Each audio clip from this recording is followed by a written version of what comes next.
میرے معزز سامعین، میرے محبوب نبی فرماندے نے،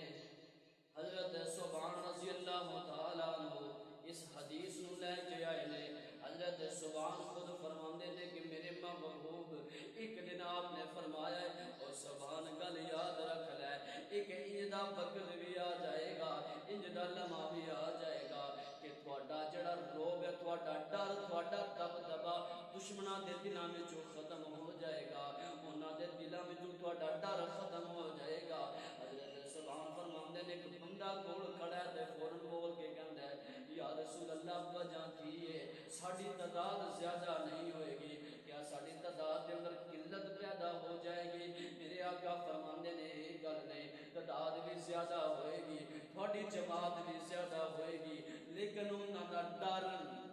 تھوڑا ڈر انہاں دے دلاں وچوں ختم ہو جائے گا۔ میرے آقا فرماندے نے وجہ ہے کہ انہاں دے مسلماناں دے دلاں دے اندر وہن پیدا ہو جائے گا۔ حضرت سبحان فرماندے نے یا رسول اللہ اے وہن کی چیز ہے، وہن کی چیز ہے؟ میرے آقا فرماندے نے وہن وہ چیز ہے کہ بندہ دنیا دی لالچ پیچھے ٹر جائے گا، موت تو بڑا ڈر جائے گا، موت تو لکدا رہے گا، جدو یہ وقت آ جائے گا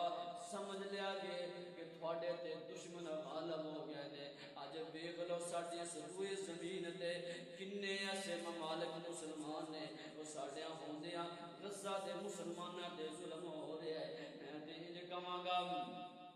ساڑیاں پہنا غزہ دے اندر آواز دے کے کہندیاں ہون گیاں کوئی تو ہوئے گا حکمران عمر بن خطاب جیسا جڑا آ کے ساڈی خبر لے گا، اور رو رو کے پکار کے کہندیاں ہون گیاں کوئی تے نوجوان ہوئے گا اور جڑا محمد بن قاسم جیسا نوجوان ساڑیاں خبراں آ کے لے گا، کوئی تے نوجوان صلاح الدین ایوبی جیسا ہوئے گا اور جڑا آ کے ساڑیاں خبراں لے گا۔ آج میں کہاں گا ساڑی ملت دے او جڑے حکمران نے، ساڑی ملت دے او بڑے عہدیدار نے جڑے اپنی نیند دیا ہوش دے اندر آرام کر رہے نے، میں انہاں نو پیغام دیواں گا کہ انہاں بھی کبھی اپنی نیند تو فرصت مل جائے، اپنے عیش و آرام تو فرصت مل جائے، جا کے غزہ دے مسلماناں دے انہاں بہناں دے